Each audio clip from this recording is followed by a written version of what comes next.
On this lesson, I have an exercise on algebraic fractions, adding fractions with different denominators. And the function is the sum of three fractions, 1 minus 2 over x plus 4 plus x minus 8 over x minus 2 times x plus 4. And we need to show that this function can be simplified as x minus 3 over x minus 2. The method of simplifying fractions and adding fractions with different denominators is exactly the same as we do with numbers. And so we need to make sure the denominators are the same. And since I have three fractions and different denominators, I need to change the fractions into common denominators. So the one I times the common denominator is x minus 2 times x plus 4. This is the lowest common multiple of all of the denominators, and this is this one. So I change the a1 as x plus 4 times x minus 2 over x plus 4 times x minus 2. So I need to change all of these fractions in such a way that they have exactly the same denominators. The second fraction, I need to times both numerator and denominator by x minus 2.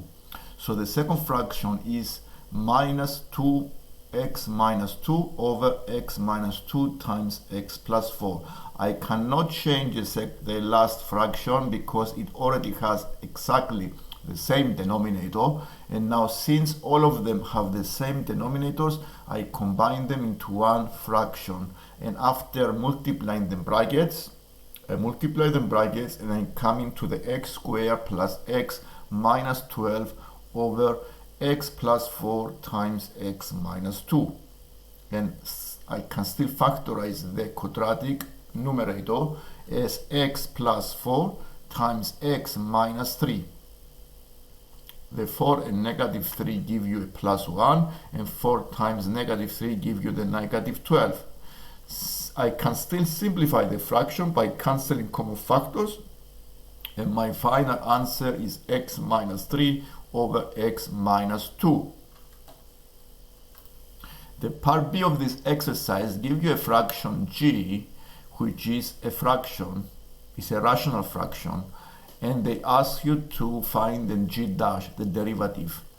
Since the function g is a rational fraction, we need to use the quotient rule to differentiate the g.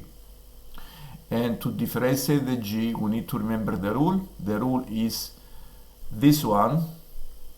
I start by differentiating the numerator times the denominator minus the numerator times the derivative of the denominator over the denominator squared. And I need to find the derivative of the g and then derivative of k. The derivative of e to the power of x minus 3 is e to the power of x, because I use the rules of exponential derivatives. And the exponential function, the derivative of e to the power of ax, the a comes in front, and I times by the function e to the power of ax. Also, the derivative of a constant is a 0. And one example I have below, e to the power of 5x is 5 times e to the power of 5x.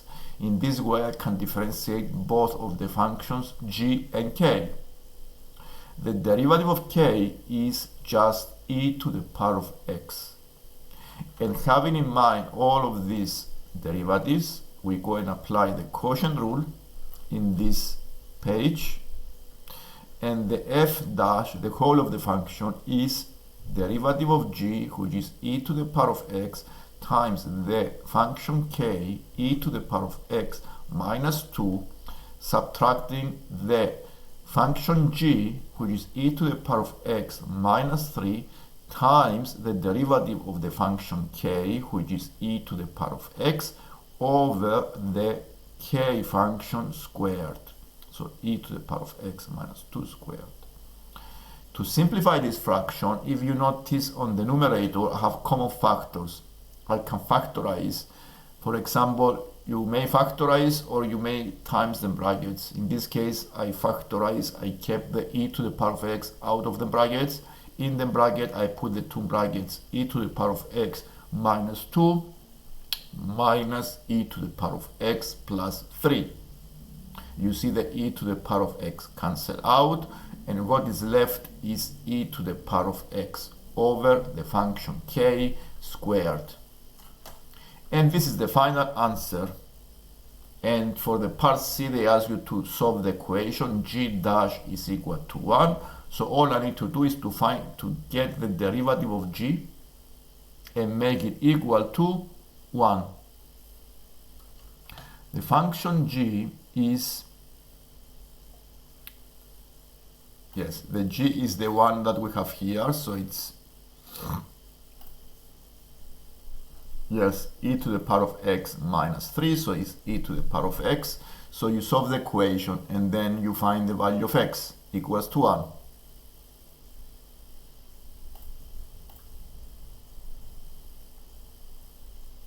You solve the equations and you find the answers. If you have any comment, you may write it in the comments. If you like the lesson, you can subscribe so you can watch future lessons. Thank you.